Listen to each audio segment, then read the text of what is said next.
Assalamu alaikum, this is Farooq Khan. Welcome back to another video. I hope you all are doing well. So इस video में हम लोग chapter 16 support and movement का topic करेंगे, injuries in joint. हम last videos में कर चुके हैं शॉर्ट क्वेश्चन आंसर्स एंड हम लोग एमसीक्यूज भी कर चुके हैं इस चैप्टर के।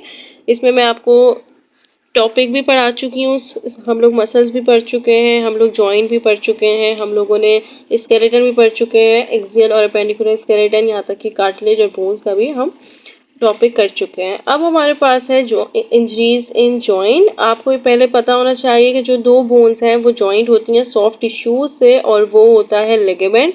BBL से आप याद रख सकते हैं। बोन्स और बोन्स को जो ज्वाइन करती हैं वो लिगामेंट होता है, जबकि मसल्स और बोन्स को ज्वाइन करता है टेंडन।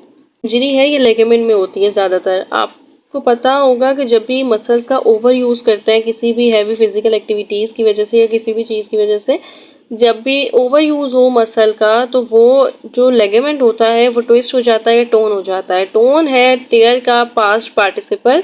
टेयर का मतलब होता है डिस्ट्रॉय, डैमेज, या फिर किसी चीज़ का क्रैक हो जाना या फिर ब्रोक हो जाना। तो टेयर और टोन एक ही बात है। इसका ये मतलब है कि जब भी ligament over use of muscles की वजह से या तो ट्विस्ट हो जाएगा या ब्रेक हो जाएगा, डैमेज हो जाएगा, तो उसको हम कहते हैं कि इंजरी है जॉइंट की।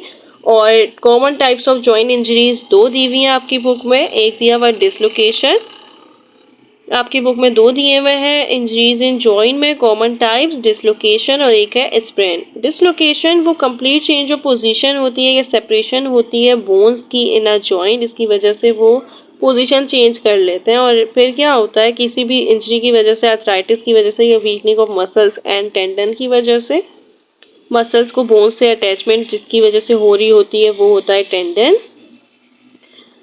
तो अब ये डिसलोकेशन हो गई है, सेपरेशन हो गई है, कंप्लीट चेंज हो गई पोजीशन का। तो इसका ये मतलब है कि आपके पास वो डैमेज करेंगे नर्व्स को। जो इसमें बोन्स में नर्व्स होती हैं, ब्लड वेसल्स होती हैं, तो वो नर्व्स को, सराउंडिंग टिश्यूज को डैमेज करेंगे।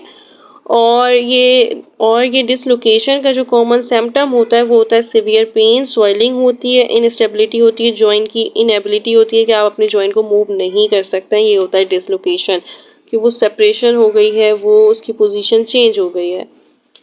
अब है कि डिसलोकेशन को कैसे मैनेज कर सकते हैं। तो ये सर्जरी की वजह से मैनेज कर सकते हैं। अगर बहुत ज़्यादा सिवियर है, फिजिकल बोन मैनिपुलेशन हो सकती है, रेस्ट और फिजिकल थेरेपीज़ की वजह से डिसलोकेशन सही हो सकता है। ये शोल्डर डिसलोकेशन बताया हुआ है। नॉर्मल एनाटमी हो गई, लेकिन यहाँ पे क्या है, ये नीचे हो गया, या फिर पोस्टीरियर डिसलोकेशन है, ऊपर हो गया। तो ये है आपके पास डिसलोकेशन। स्प्रेन भी एक कॉमन सिम्टम है इंजरीज इन जॉइंट का। इसमें क्या होता है कि ज़्यादातर मोस्टली आपको नीज में और आपके एंकल में, रिस्ट में देखा जाता है। इसमें सडनली ट्विस्टिंग हो जाती है आपके टेंडन की, मसल्स की, सॉरी लिगामेंट की ट्विस्टिंग हो जाती है। उसकी वजह से बहुत ज़्यादा सिवियर पेन दिखता है, सिवियर पेन महसूस होता है। तो इसका ही मतलब है कि रिलेट करता है mild to severe grade of stretching or tearing of a ligament, जो होल्ड करता है जॉइंट बोन्स को टुगेदर। अब ये है कि ये रिजल्ट किस चीज़ का होता है, सडन ट्विस्टिंग हो जाती है आपके लिम्स की एसोसिएटेड विद द जॉइंट, और ये ज़्यादातर मोस्टली अकर होता है आपके नीज में, एंकल में या रिस्ट में। कॉमन सिम्टम्स इसके स्वेलिंग, इन्फ्लेमेशन, ब्रेजिंग होती है। ब्रेजिंग हम इसको कहते हैं कि उसमें आपके जो टिश्यूज़ है ना उसमें लीकेज हो जाती है, ब्लड वेसल, ब्लड की लीकेज हो जाती है, उसकी वजह से डिस्कलरेशन हो जाती है। तो इसको हम कहते हैं ब्रेजिंग। और जो पर्सन है जो सफ़र कर रहा है, जो पेशेंट है, उसको बहुत ज़्यादा रेस्ट की ज़रूरत होती है। आइस पैक भी लगा सकते हैं जहाँ पे ये रेस्ट में, एंकल पे, इस पे तो लगा सकते हैं। तो ये है कि आइस पैक भी यूज़ कर सकते हैं, बैंडेजेस भी यूज़ करते हैं ओवर द इंजरी, और समटाइम्स सर्जरी भी नीड होती है कि अगर ज़्यादा वो हो गई। ये देख सकते हैं आप कि ये जो है स्प्रेन मसल लिगामेंट है और ये स्प्रेन लेटरल लिगामेंट है। तो लिगामेंट की ट्विस्टिंग हो गई है।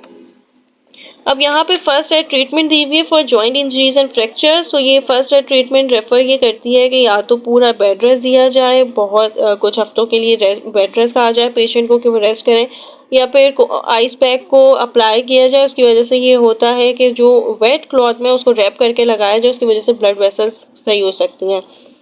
या फिर बैंडेजेस को अप्लाई किया जाए, compression firmly to the injury, जो एक्सटेंड करे बियॉन्ड द इंजरी को।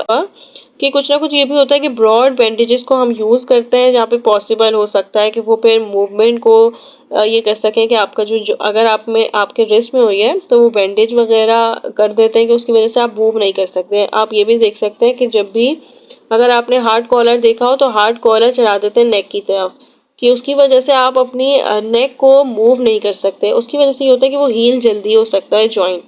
अगर आप नेट पे सर्च भी करेंगे तो आपको पता चल जाएगा कि पेडेड स्प्लिंट को प्लेस किया जाता है लॉन्ग द इंजरी लिम्स में, मोस्टली ये देखा जा सकता है और इसकी वजह से मूव सही कर सकते हैं और वो जल्दी रिकवर हो सकता है। तो ये प्लेस कर देते हैं पेडेड बिटवीन द स्प्लिंट, और ये होता है first treatment for the injuries and fractures. आपको ये याद होने चाहिए, ये आ सकता है। यहाँ तक कि मैंने जब शॉर्ट क्वेश्चन आंसर्स करवाया था तब भी मैंने आप लोगों को ये आंसर मैं करा चुकी हूँ।